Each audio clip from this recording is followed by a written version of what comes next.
Okay, so the recording is on.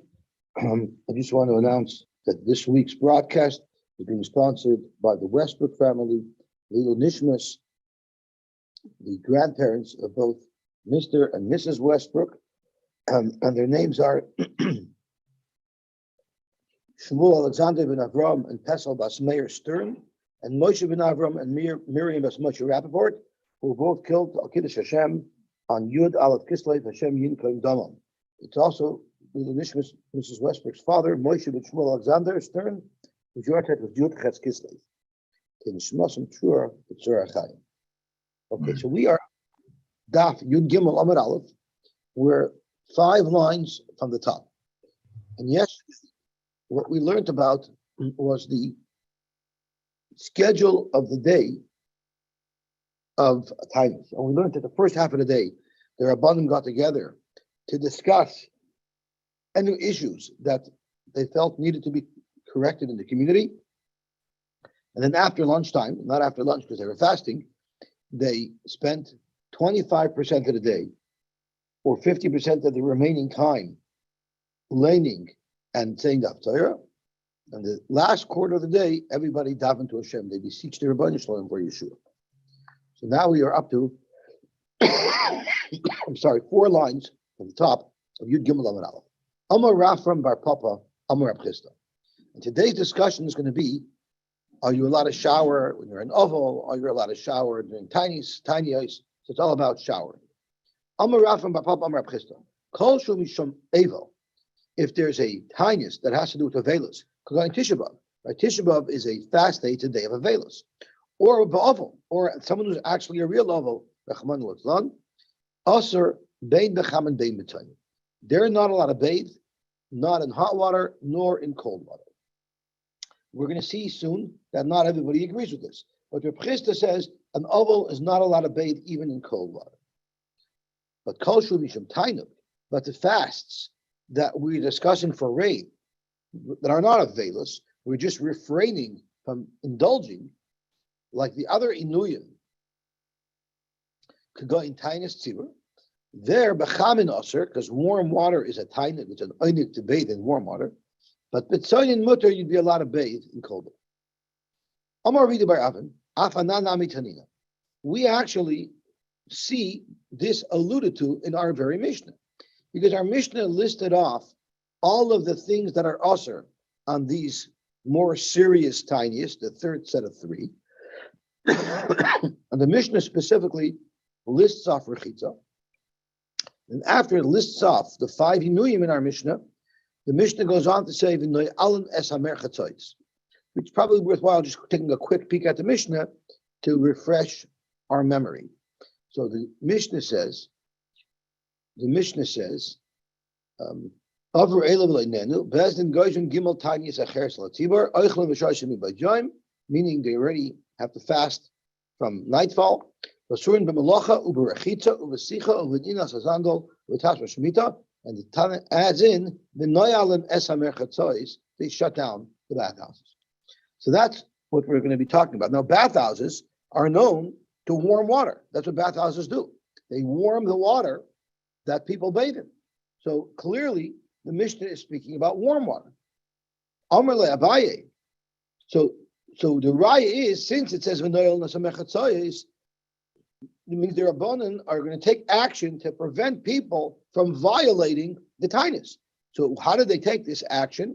They took the action by shutting down the mechatzoyes. But if you think about it, shutting down the mechatzoyes will prevent people from taking warm showers, but it won't prevent people from taking cold showers. So it must be that cold showers must be allowed on these days that are only Asr Mishum Tainu.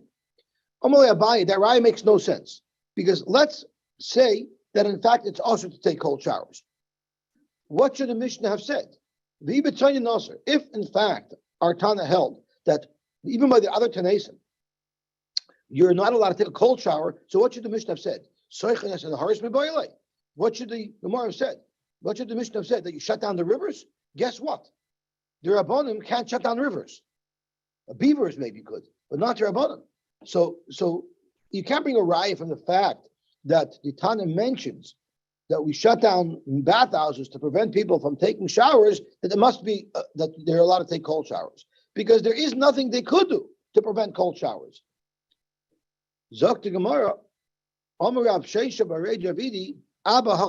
you're right. Of course, the Tana couldn't have said that they do things to stop cold showers. You can't stop rivers from running. But you still have a riot from this Mishnah that it's only warm showers that are also. Why is that? Michti. Let's look at our Mishnah a little bit more closely. Tanan also berachitza. In the list of items that the Tana says are forbidden on these tiniest, there's rechitza on the list. So if we know there's rechitza on the list, why does the Tana have to then say no'al nasamechatzoyis? Lamali. It's one of the things that are usher. So why is it necessary for the Tana to mention no'al nasamechatzoyis? It must be that the Tana is trying to teach us an important lesson with this extra comment of no'al nasamechatzoyis, and that is to tell us the chamin asher b'tzayim mutter. Since the Tana didn't have to say anything, and the Tana added in this extra comment of no'al nasamechatzoyis, Tana was trying to tell us it's only warm baths that are being outlawed on the days of the tiniest, where it's only mishum tiny.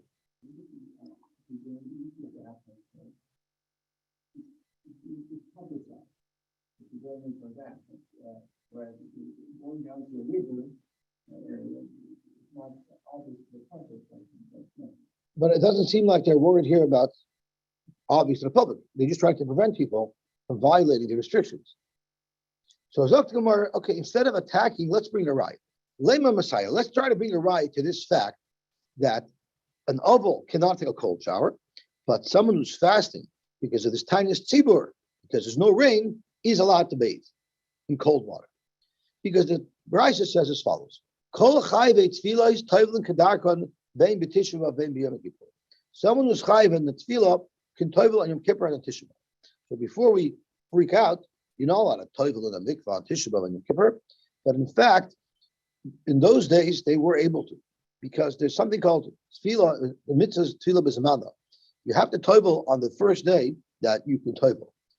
In those days, where they didn't have all of the chumras of nida that we have nowadays, they knew when tefillah b'zmana is, because midaraisa a nida starts seeing dam for 7 days. She's talking about whether she sees dam or not.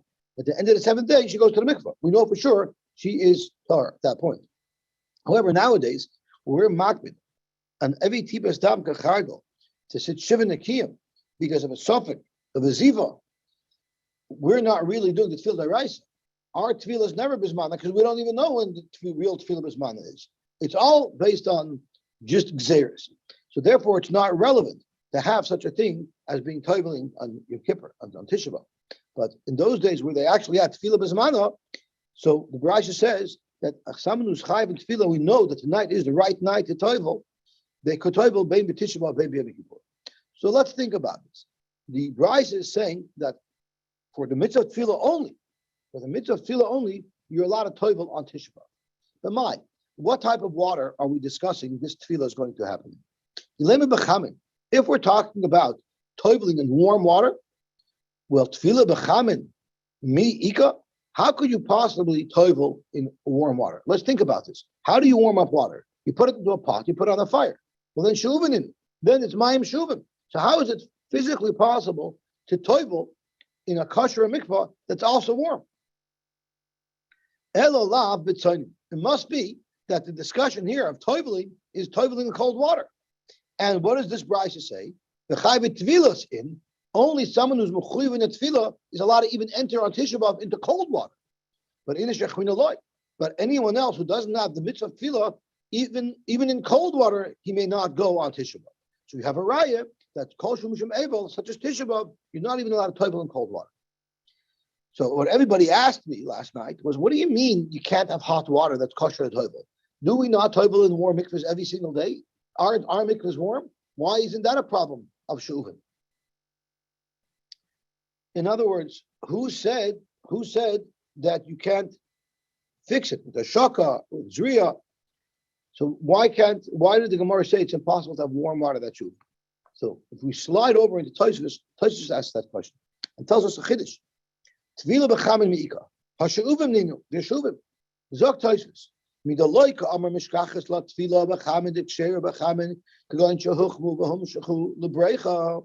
Since the Gemara didn't suggest an option of toivel in hot water, where you heated up the water and then you poured it into a mechuber lakarka through the ground. You poured it into a mechuber lakarka. It doesn't say that. Rather, we're going to soon see that the only option that the Gemara offers for toiveling in warm water is chamit feria. From there, yesh loichiach the kuloi shov afilu alidei amshacha loy mahanyat tefillah. If the entire mikveh is all shov, it was in a vessel, and you poured it in, even by pouring it along the ground, would not help. We do know that amshacha does help. That's what shaloimer le'inyan she'ena paiselas as a mikvah kishar mayim shuvim. If you have already a kosher mikvah and you're adding to it this water, and you did it amshacha, it won't possible the previously warmed shuvim. Which is surely not a lot of toivel directly in the water that was really pure shuvim. So that's why Zaktoisvis, it's not a solution to make amshacha, which I believe is just pouring the water through a non-keli, where it'll run into the mikveh. That's only good not to pass the mikveh by pouring some water in. But the toivel in 40 sauce, such water would not be accepted. Zok to Gemara, Elav b'tonim, the chayvit filas in shechina loy. So you have a raya that on Tisha B'av and an oval may not bathe even in cold water, and the only exception is if it's a tefillah b'zman. Zok to Gemara, you don't have a raya. Omer Rab Chana bar Katina, there's no raya to Rab Chisda. Loy nitzrach el lechamit fer. Maybe in fact the tefillah that's being discussed in this brisa is warm water, and it's saying on Tisha B'av, if it's a tefillah bismana, you're even allowed to toivel in the warm water of chametz feria. But if it's not a tefillah shel mitzvah, then you cannot toivel in the warm water. But cold water might be allowed. So you don't have a raya from this brisa that cold water is prohibited on Tisha B'av. If you want to interpret this brisa that the discussion is only whether or not you can use warm water for a tefillah bismana, it won't jive with the second half of this brisa. And what does the second half of the brisa say? You have to toivel on Tisha B'av? Give it a break. Kedayu Beis Elokeinu is our Beis Hamikdash that we're mourning for. Is it not worth la'abed alav tefillah pam achas b'shana? Is it not worthwhile? Is it not appropriate to, when we're talking about the churban bayis, when we was able for the churban bayis, that we shouldn't give up the tefillah b'zmana once a year? So he's arguing on this brisa, and he's saying that you're not even allowed to toivel a tefillah shel mitzvah on Tisha B'av. Now, if you're going to argue, like Reb Chisda says, that on Tisha B'av you're allowed to bathe in cold water, what is the big deal? There's no reason to give up tefillah on Tisha B'av, because tefillah in cold water, according to Reb Chisda, is not at all a contradiction to Tisha B'av. You look at tefillah, you're allowed to bathe even for personal reasons. So why is Reb Chanina saying you should give up a night of tefillah? There's no need to, because according to Reb Chisda, you could bathe in cold water without any issue. So it must be that this brisa is only talking about hot water. Wouldn't that prove that in cold water you're allowed to toivel? Amar Papa, no. The only reason why it's discussing only hot water rather than cold water, because it's a city where they didn't have any cold water. Imagine all of their springs were only hot water, hot springs. They couldn't find any cold springs there. So in such a city, the brisa is telling us that the machlokes between the Tanakam who hold you are allowed to toivel tefillas mitzvah in warm water, and Reb Chanina held you weren't allowed to toivel tefillas mitzvah in warm water. Cold water, the brisa is not discussing, so you don't have a raya that you could toivel in cold water, and you don't have a raya that you can't toivel in cold water. So we don't have a raya.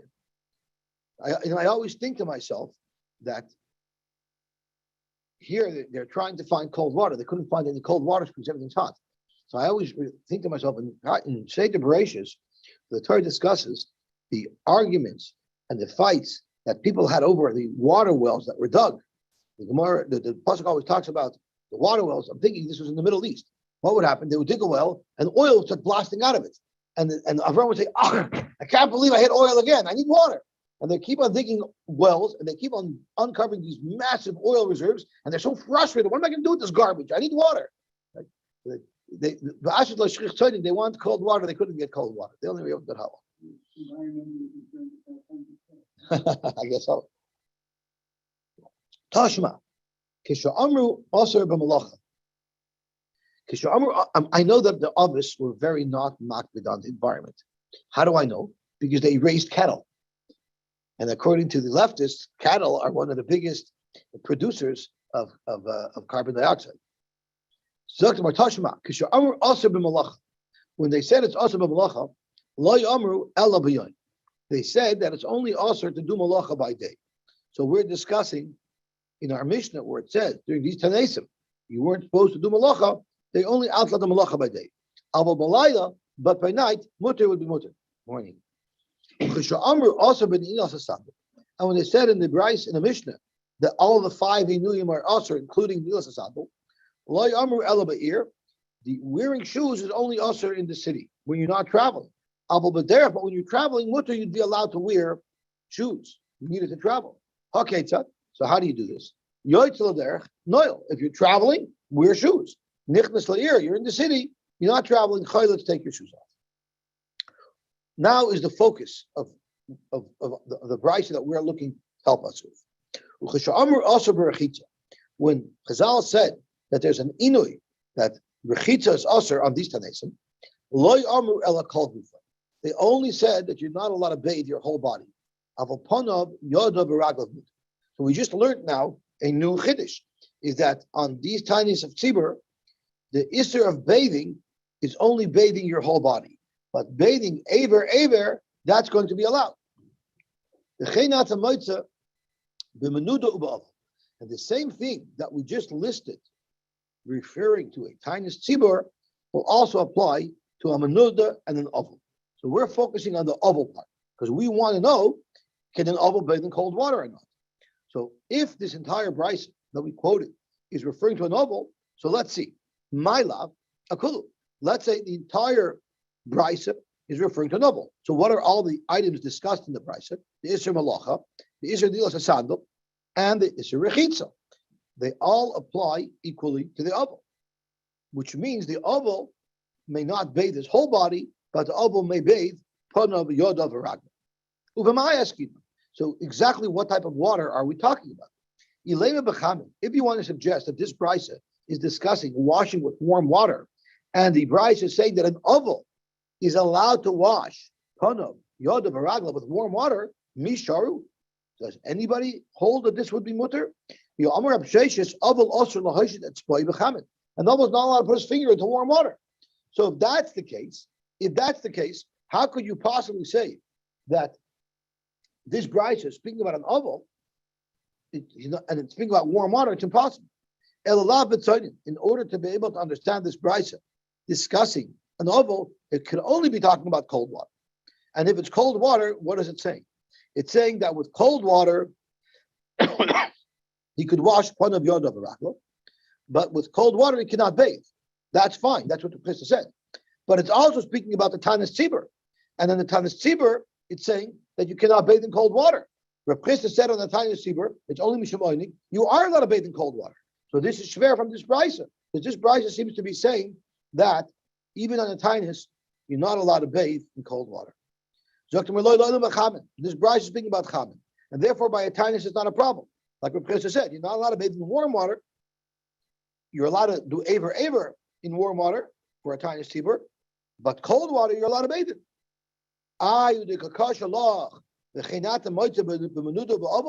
If we're speaking about warm water, how is it possible that an oval could wash his hands and face with warm water? We're retracting what we originally said, that when it says the chen ba'oval, it's going back on all of the halachas discussed in the brisa. Rather, we're only saying the chen ba'oval regarding the first items, the Isser Malacha, the Isser of Ne'ilas HaSandal. That's the chen ba'oval, where it's only, Isser Malacha is only at night. That's only ba'oval, where you're only prohibited from wearing shoes when you're at home, not when you're traveling. But the question of bathing, that does not apply to an oval. because of course an oval is not allowed to bathe in cold water, and in warm water he's not even allowed to do pana of yod of Rab. So we still don't have a raya either way. But Reb Chisda still maintains, just to review what Reb Chisda said, is that an oval may not bathe in cold water. He's not even allowed to wash his hands and face with warm water. And the Tanesim that are only outlined tainug, such as fasting for rain, they're only bathing in hot water is not allowed, but bathing in cold water is allowed. Tashma. This is a horrible, horrible, tragic story. The two sons of Rabbi Yosy ben Chanina died. He bathed in cold water throughout the shiva. So you clearly see, not like Rabbi Chisda, you see even an oval, he's allowed to bathe in cold water. That was not a regular case of someone sitting shiva. It was a back-to-back tragedy. Right after the shiva of his first son, his second son died. So now he's going to have to spend 14 days in Avelis. There, it's too much not to shower. So during the second set of shiva, when it says Barachat Pinin Kol Shiva, means during the second set of shiva, Rabbi Yosy ben Chanina was able to shower because for 2 weeks not showering is impossible. And you see a precedent that when it's a very long Avelis, there's leniencies on the halachas of Avelis. The Tanya we learned, Takvu Avelav Zachaza, Lo Aleinu, if somebody has back-to-back shiva, Hich B'tzari, if his hair got too long, Mekel B'tar, he's allowed to trim his hair, not with a normal haircutting device, but with a device that's not normally used. Sorry, Yes. I don't understand. You're not supposed to cut your hair for 30 days. So why would he be able to cut his hair in 2 weeks? I'm not sure. I'm not sure. It's a good point because we know that we know it's a much longer period, but I don't know. Unless this is referring not to the shiva, maybe this particular case is speaking to right after the shloshim he had another event. Maybe that's what it means. That's a good point. And he can wash his begotten as well. So the Gemara wants to say that just like you see this leniency, maybe Lagabi bathing in cold water, even though normally an oval cannot bathe in cold water according to Reb Chisda, but maybe they were leaning to Reb Yosy ben Chanina because he was dealing with back-to-back events. Reb Chisda. So Reb Chisda clarifies how you cut hair. Misparai is a scissor. That's the normal way to cut. Tar, I'm not sure what tar is. It's something about a cutting device.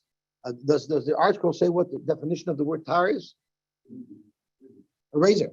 So I guess that's not the normal way to trim hair. B'mayim, and that we allow you to wash your clothing, it's only in water, but no detergent, no detergent, no fabric softener. Amar Rava argues on a Chisda. Chisda said that an oval may not bathe in cold water. Rava said oval mutar lerchatz b'tzayin. Rava argues and says an oval is allowed to take cold showers. Kol shiva, all during the shiva. Midi dehava b'sara v'chamra. Oval is allowed to eat meat, and an oval is allowed to drink wine. Rashi says they're just a tainuk, and they're allowed. So if they're allowed, Dr. Rava, cold showers are also allowed. Meisvei frek the Gemara. Eina boigris risha the naval. So we're right at the top of the Gimel base. A boigris is a girl who's just reached the age of maturity. She is not allowed to prava avelus. The reason for it is because she's in shidduchim, and she always has to look her best. So she's never allowed to be menavel atzma. Be me'evel aviyah. And Rashi teaches evel aviyah either means if her father's a novel, even though she's not a novel, but her father's a novel. Normally, if you're in a household where the father, the head of the household, is a novel, you have to act at least in the household with minhagi avelus. But Rashi says kobi pshat me'evel aviyah means when she actually lost her own father and she's a novel. So a boigris has to, she's not allowed to make herself look unpleasant, even due to avelus. Hanaira, but if she's younger and she's not in shidduchim yet, then then she's allowed to, meaning she has to comply with the restrictions of avelus. So what restriction are we discussing? Maila berchitza. The most obvious thing that we're allowing a boigris to do, and not a naira, would be taking showers, because you don't want her to smell. How is she going to find a shidduch if she smells? So let's think, uvamai. What type of bathing are we referring to? Ilema b'chamin. If we're talking about warm water, ain't a boigris rishah? Are you actually saying that a boigris can take warm showers? Impossible.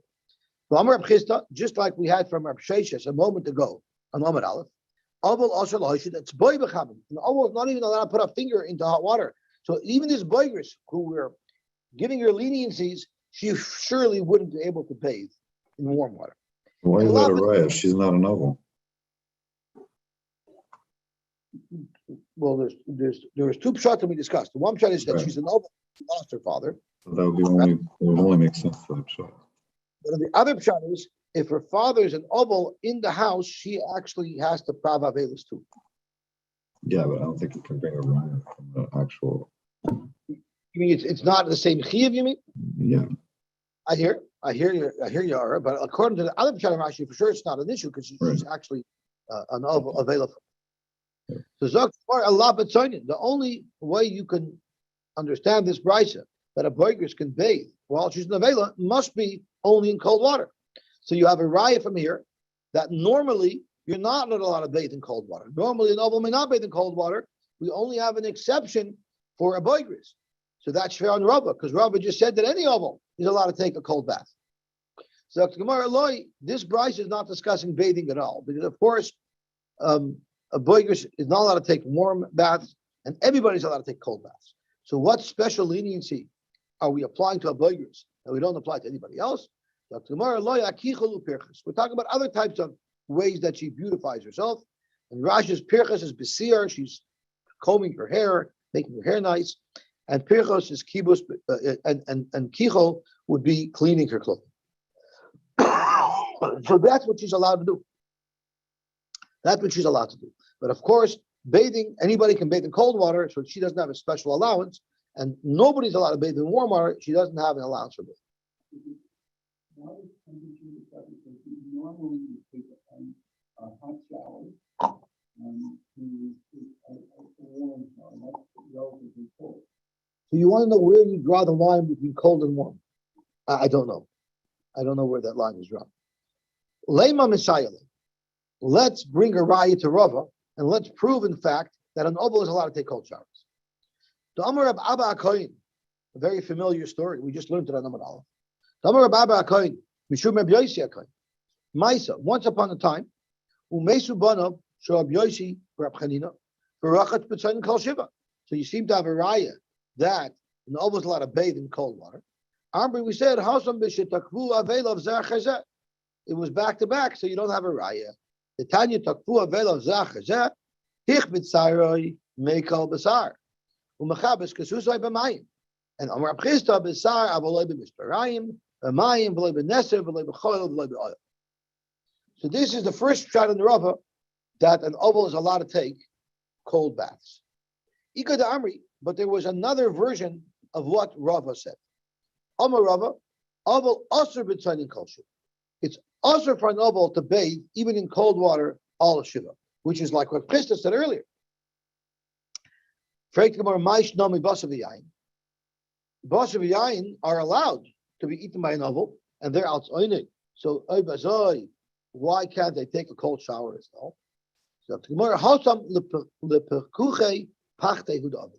Really, they wouldn't be allowed to drink basar and yayin. The only reason why we allow them to eat basar and yayin is because they're very spooked. They're very spooked from the fact that they had a death in the family. So drinking and eating meat is going to calm them down a little bit. But it's not an oinen, and therefore it's allowed. But bathing, even in cold water, is a tainug, and you're not allowed to do it. Lema Messiah. Let's see if we could bring a raya to the fact that they're not allowed to bathe in cold water. So we're recycling all the material we had in the first lashon that we're asking the kasha on the previous version of Rafa. Eina boigris rishol navel atzma hanaira rishol b'may ilema b'chamin. If we're discussing a leniency that a boigris can take baths in warm water, that's not true, because eina boigris rishol, because the Amar Abchista of Allah that's boy b'chamin.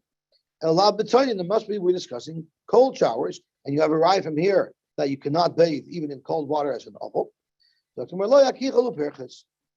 really everybody's allowed to bathe in cold water. Nobody's allowed to bathe in warm water. And the leniency for the boigris was kichol and perchus, like we discussed it. Okay, so now we have the three versions. We have a Chisda who says an oval cannot take a cold shower. We have the second version of Rava who says an oval cannot take a cold shower. And we have the first version of Rava who holds an oval is allowed to take a cold shower. So Amar Chisda, Zois Oimeres. What does Zois Oimeres mean? So Rashi tells us what Zois Oimeres means. Zois Oimeres, midim mekuminin law bekichol uperchus. Since we said that this brisa that created distinction between a boigris and a naira, it's not referring to bathing. It's referring to kichol beperchus and huadin latachboises. The same halacha should apply to washing your clothing. Zois Oimeres. From here you see that an oval is also b'tachboises kol shim. You see that an oval is also to wash his clothing all days of Shiva. Now, this is a bombshell difficulty for a couple of reasons. And let's see the Rebbe Kiva Eger. So Rashi is saying the only way we know that you're not allowed to wash clothing is from the fact that we said that a regular person, other than the boigris, is not allowed to make her hair, is not allowed to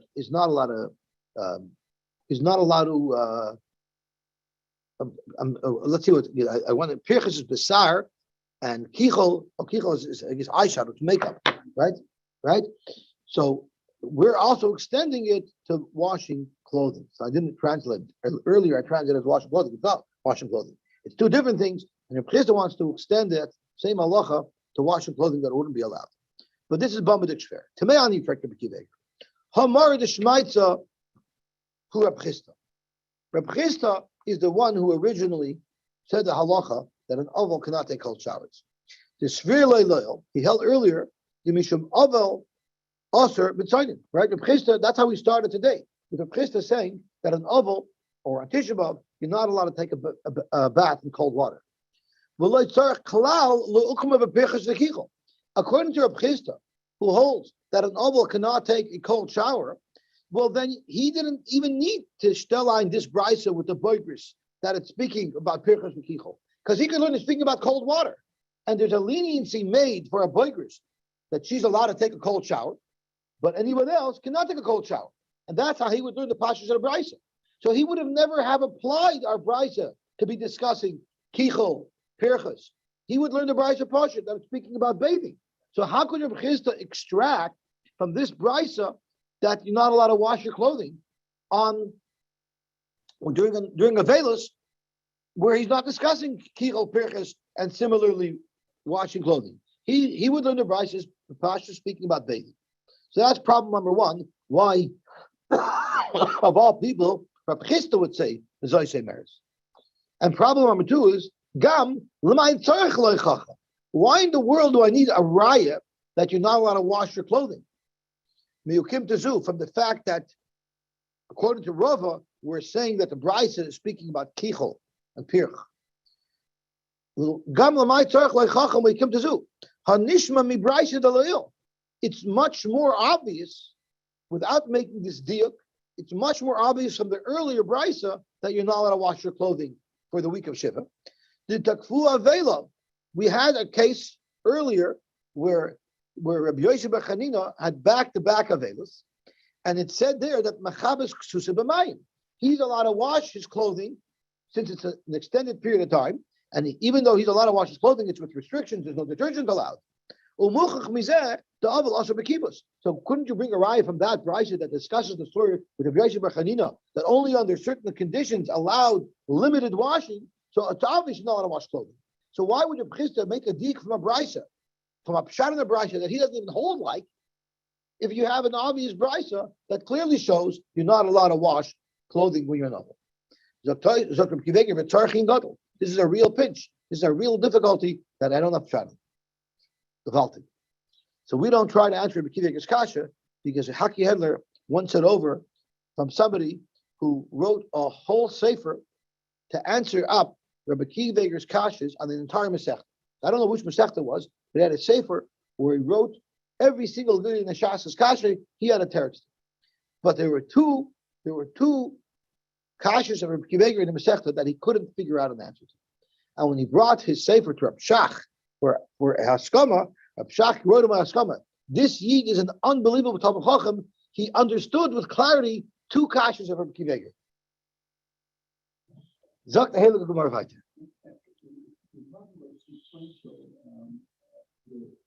Right. Not really at the very moment, not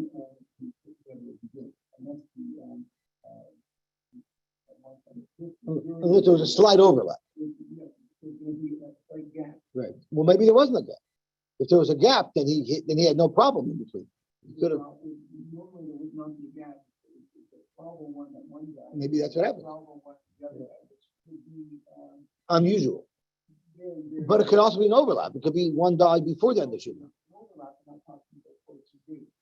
She's talking about 13 days, but I think it just means it's an extended period.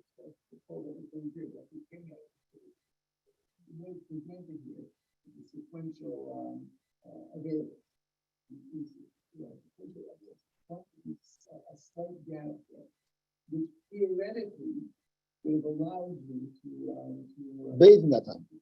Even if it's 5 minutes. I hear. Okay, so let's see what the Gemara says. Behilchasa, halacha lamaisa. Oval also lircha, it's called gufay. An oval is not allowed to bathe his whole body. Bein bechamen, bein betoinen, kol shiva, which is like Reb Chisda said, it's like what Rava said in one of his two versions. Avopanav yodav v'raglav, bechamen also betoinen muter. An oval is allowed with cold water, allowed to wash his hands, his face, his legs. Avalosach, but the smearing, afilu kol shu asr. That's asr completely for an oval. Im la'avris azuhama. What if he's smearing because he has some bad smell? So you have to put some smear on. Mutter, then it will be mutter. And that's the end of the sunnah. Zoktik more tzloisha de tanisa. We say aneinu on a day of a times. When do we say this aneinu? When do we insert it in our tefillah? Hechemat karina. Where do we say it? Ad v'rei Rabbi Yehuda Rabbi Yitzchak barei. Rabbi Yitzchak spoke to Rabbi Yehuda his son. Rabbi Yehuda spoke to Rabbi Yitzchak his son. The Dorish and Hidarshan as follows: Yochid shekibel olav tainis. A yochid that was makabel upon himself a tainis, mispalol shel tainis. He says at tefillah, he says aneinu. The hechen oimra. Where does he insert his aneinu? Ben goyel arayfe. After the bracha of re'inu v'aneinu before re'inu, which is normally where our shliach tzibur says it. We don't say it there. Maskav lo Rabbi Yitzchak. So Rabbi Yitzchak asked, "V'chi yochid kaiveya bracha la'atzmai." Can a yochid make his own bracha, add a bracha to Shemon Esrei?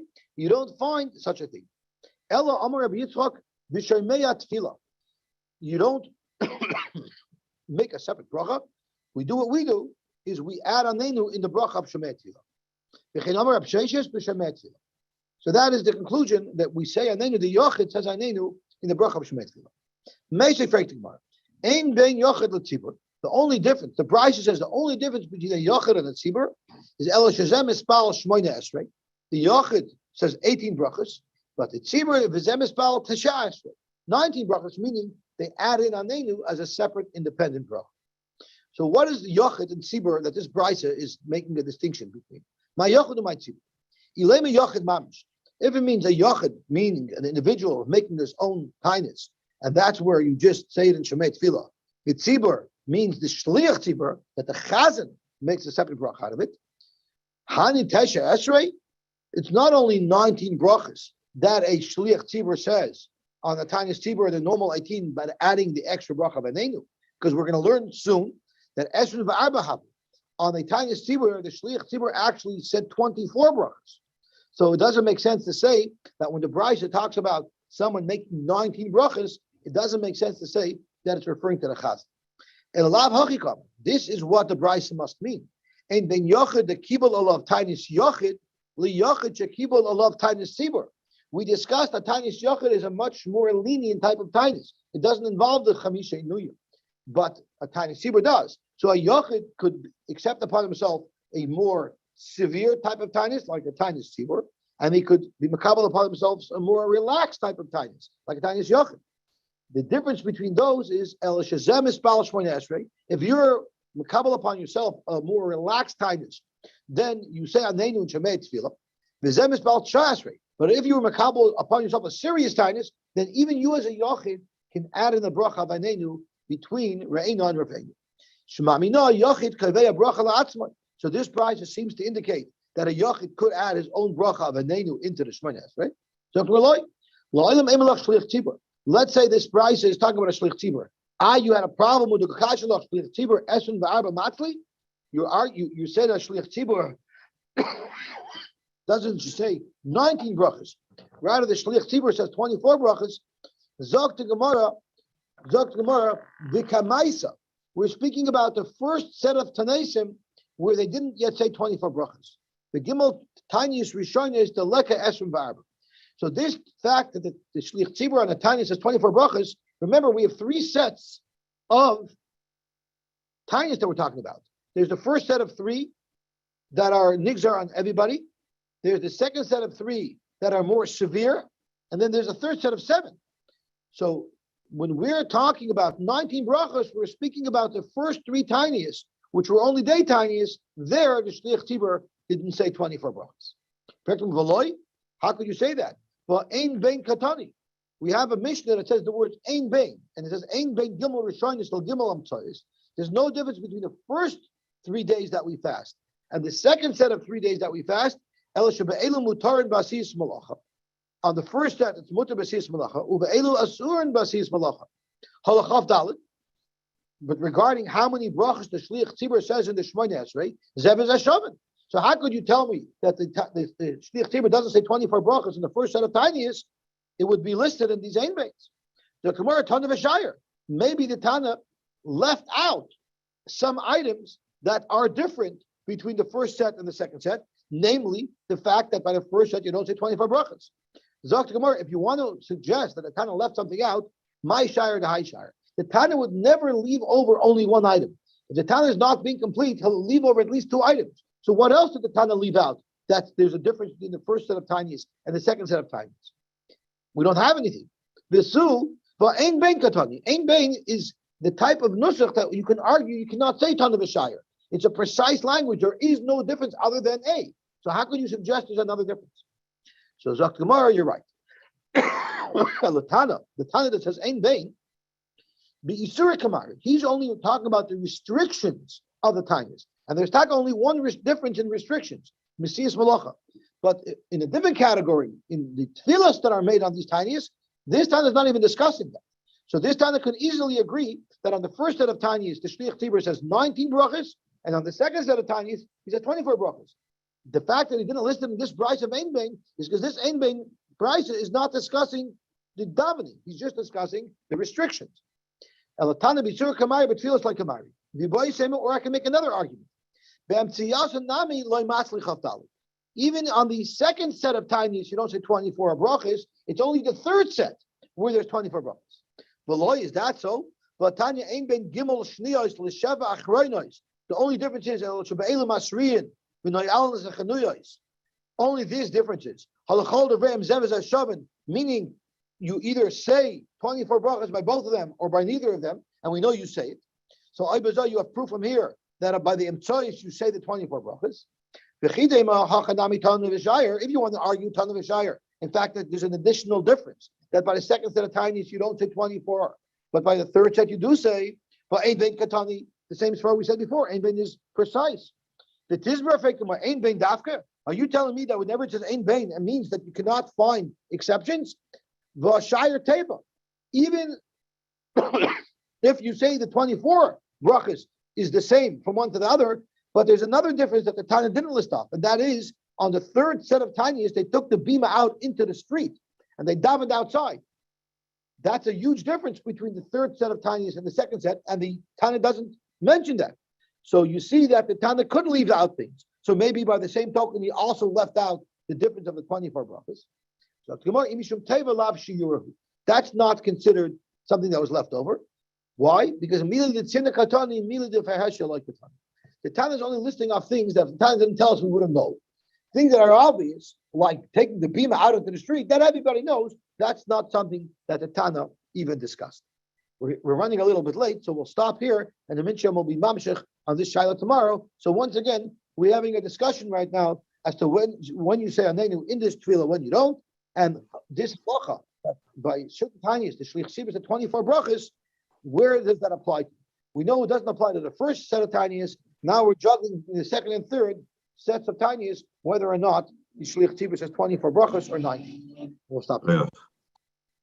Yeah.